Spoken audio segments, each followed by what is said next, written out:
Alright, I'll show you guys how I did this ace cutting trick. I really love this trick because it uses such a clever idea, and it's very flexible. There's a lot of different directions, a lot of different presentations you can do for this trick. So you're going to start off with the aces on top. You're going to shuffle 8 indifferent cards on top of them, and the way I do that is just a running overhand shuffle.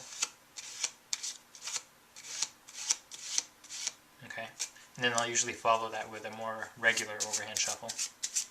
But before I reach those aces, I'm just going to place this back on top so I don't disturb that top order. Okay, so I have 8 indifferent cards, and right beneath them I have the 4 aces. At this point, I need to do a Pharaoh shuffle.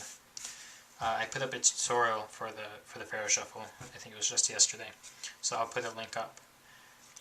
And I realize these annotations can be really annoying because when you click on them, it opens up the link in the same window. So then you have to come back to this video, find where you left off. It's kind of a pain.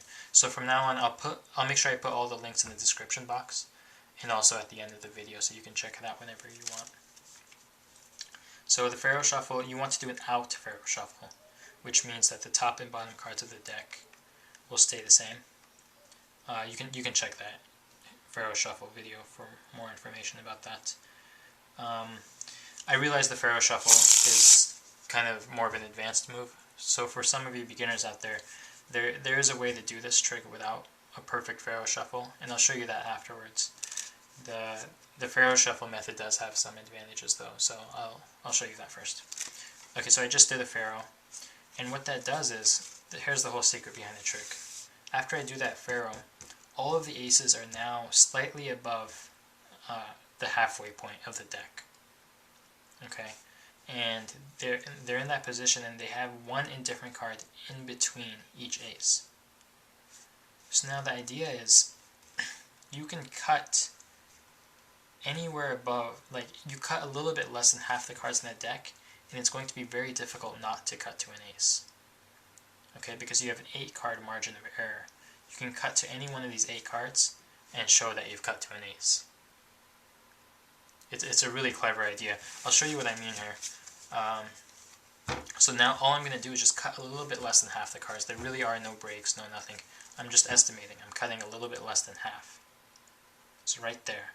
Now after I cut these cards off, what I'm going to do is I'm going to glimpse this bottom card secretly.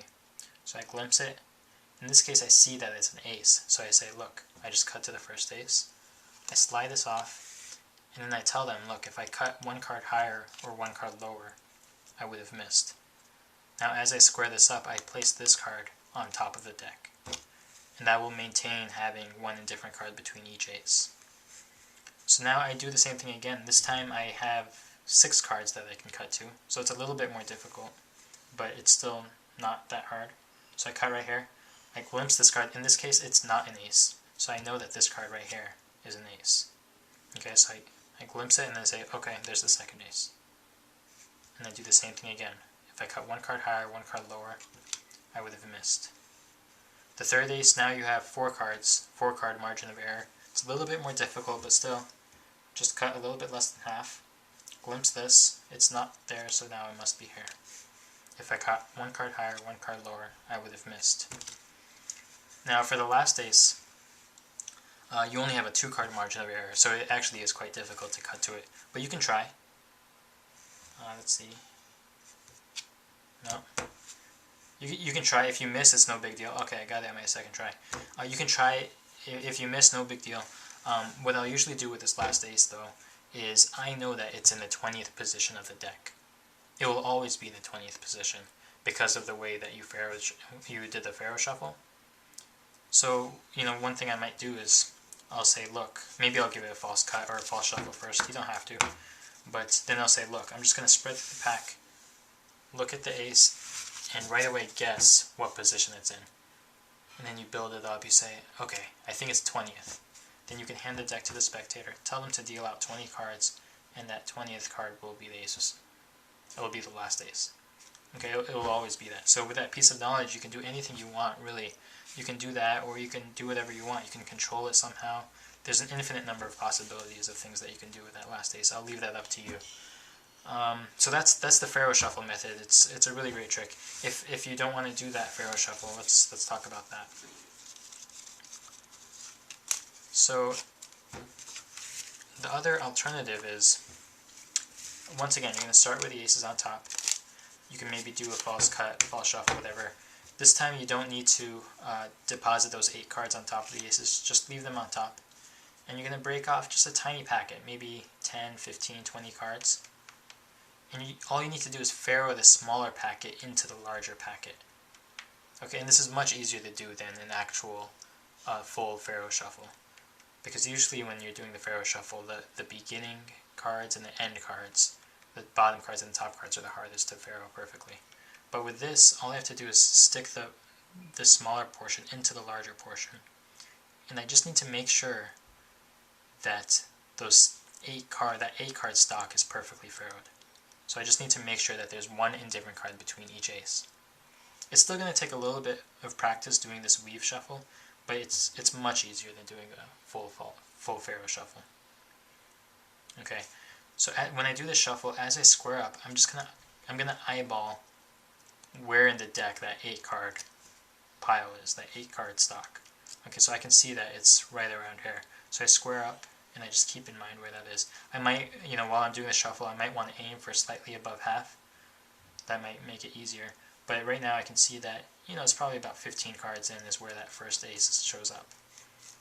Okay, and then I just continue the same way. I cut the first one, I think it's right about there. 1 card higher, 1 card lower, I would have missed. 1 card higher, 1 card lower, I would have missed. Oh, I really did. Okay, that's another thing I should mention. If you ever miss, it's not a big deal. I mean, this is supposed to be, you're supposed to be demonstrating this as something very difficult.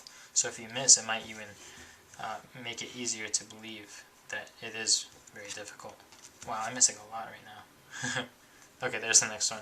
Okay, now, when you get to the 4th ace, it's not going to be in the 20th position anymore. So now you have to do something different. So after you cut the 3rd ace, you're going to show that 1 card higher, 1 card lower would have missed. So I don't know what position the ace is, but I know that it's either going to be this card right here, or it's going to be this card right here. Okay, but I can't glimpse this card like that in a performance setting. So what I'll do at this point is I'll just place this card on top of this pile, and then maybe cut the deck right there. So now once I've done that, I know that the ace either has to be on top of the deck or second from the bottom. Okay, so at this point what I'll do is I'll just glimpse the top card of the deck just by riffling up the back edge. In this case I saw that it is in fact an ace. Okay, so then I can just do any kind of revelation that you want. I'll leave that up to you. There's so many possibilities. If it's second from the bottom, okay, so if you glimpse it and see that it's not an ace, you know that it's second from the bottom.